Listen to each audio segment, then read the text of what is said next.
Hello guys, welcome to my YouTube channel. Benefits of pomegranate.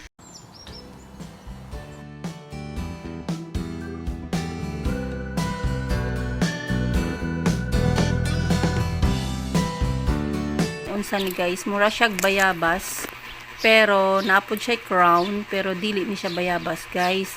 So mubo ra ni siya nga kahoy, makita nyo as you can see ang ihang bunga mauna siya guys. So hinog na siya kaayo. So kauna to guys kay kauna na to. First time na ko ni siya guys nga nakapahinog ug kani nga fruits. Ang tawag ani guys is the pomegranate.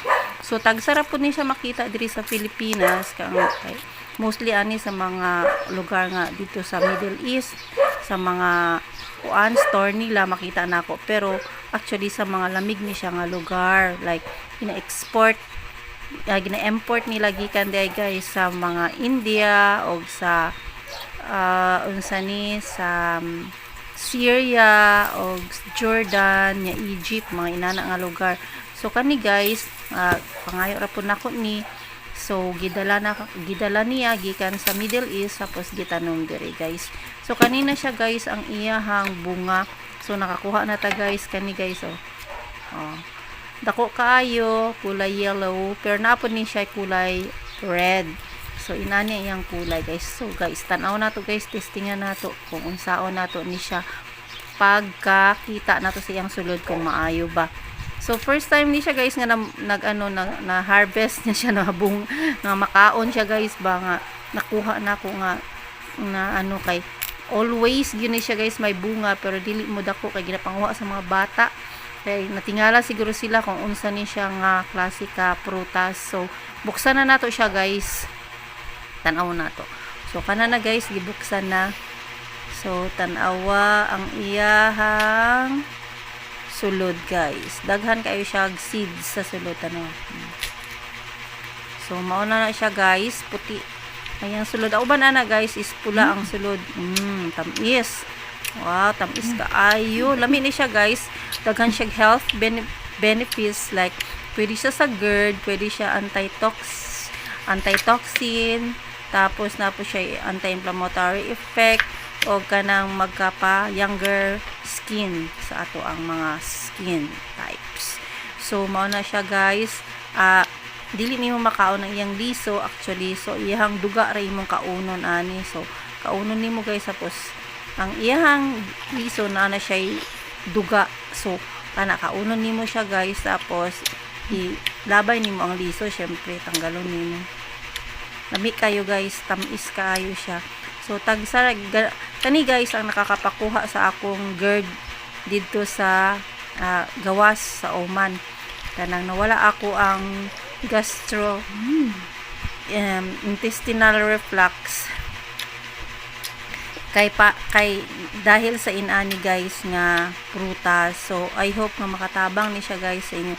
Ang uban ani guys ang iyahang dahon, ang pinaka last nga dahon guys ang ginakuan guys, unsa gani ni ginagamit. So ihumol lang na siya sa init nga tubig tapos inumon nimo to guys ang iyahang gihumulan nga init tubig. So makawala gyud siya guys o kanang gastritis, GERD or gastrointestinal acid reflux. So kani guys is very siya guys, helpful sa ato ang health. So maunid guys nagdala yun ko ani. So thank you very much guys for watching. Bye bye. Hi guys, welcome to my Facebook Reels. Guys, good morning sa tanan. Good morning. Be healthy guys, be wealthy, be healthy because health is wealth. So karang buntag guys na ipakita sa inyo ha guys.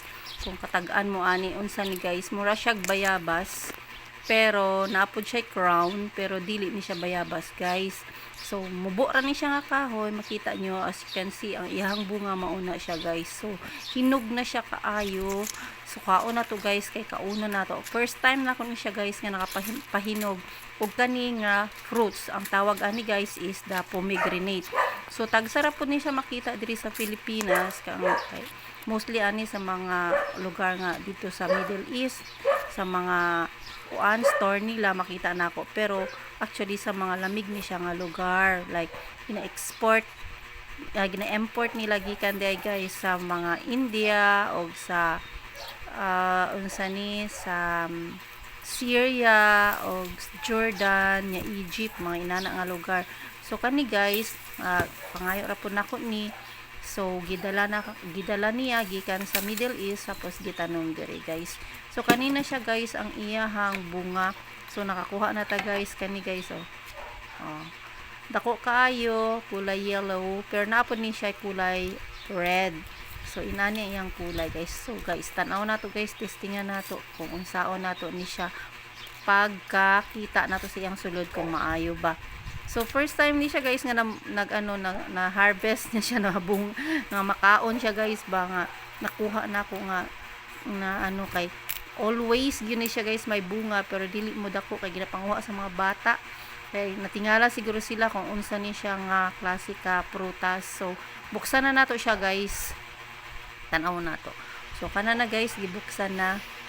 So tan-awa ang iyahang sulod guys. Daghan kayo siya seeds sa sulod ano.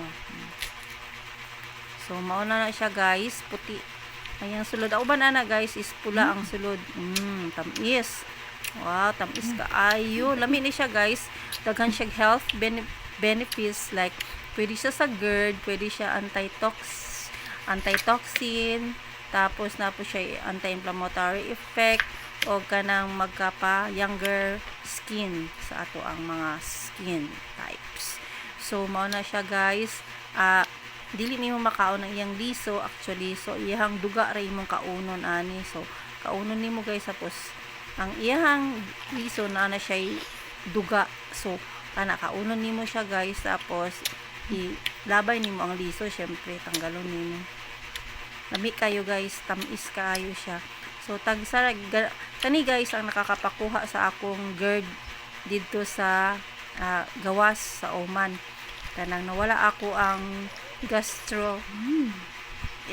intestinal reflux kay dahil sa inani guys nga prutas. So I hope na makatabang ni siya guys sa inyo. Ang uban ani guys ang iyahang dahon, ang pinaka last nga dahon guys ang ginakuan guys, unsa ganini ginagamit. So ihumol lang na siya sa init nga tubig tapos inumon nimo to guys ang iyahang gihumulan nga init tubig. So makawala gyud siya guys o kanang gastritis, GERD or gastrointestinal acid reflux. So kani guys is very siya guys, helpful sa ato ang health. So maunid guys nagdala yun ko ani. So thank you very much guys for watching. Bye bye.